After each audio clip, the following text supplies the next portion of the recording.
ሰላም ቤተሰቦቼ እንዴት ናችሁ? አለን እግዚአብሔር ይመስገን። እናንተ እንዴት ናችሁ? አለን። እንግዲህ ትናንትና ገብርኤል ነበረ እና ምንድነው እንትን አላልኩላችሁም ነበር፣ አልለቀኩም ነበረ እና በጣም ይቅርታ። ትናንትና እንትን አልለቀኩም ነበረ የገብርኤልን ማለት ነው። ግን ሲሄድ ማለት እንትን አልተመቸኝም እና አልቀረሱም ትናንትና ማለት ነው።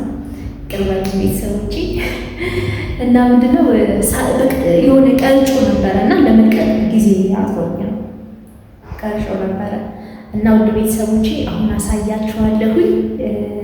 ትናንት እንዴት ነበረ ገብርኤል እንዴት አለፈ?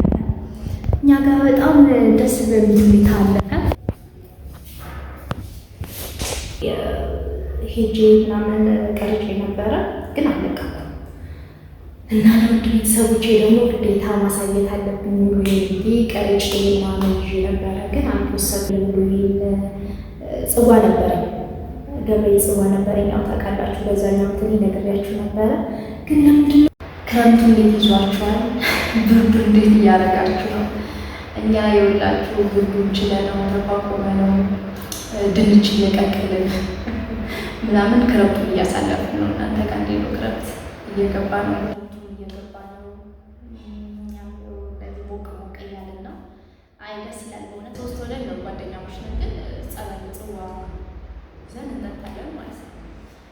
እለት በጣም ነው ደስ ያለኝ እግዚአብሔርም የኖረኝ ነው እና ላሳያችሁ በጣም ነው ጓጓሁኝ እና ግን አልተመቸኝም። ቪዲዮ ትንሽ ቀርጫለሁ ግን ሙሉ እንትን ለማሳየት አልተመቸኝም ነበረ። ያው ብቻችንን ሶስት ሆነን በዛ ላይ እና አሪፍ አድርገን አክብረነው አብረን እንትን ብለን ዋላችኋለን። ቤተሰቦቼ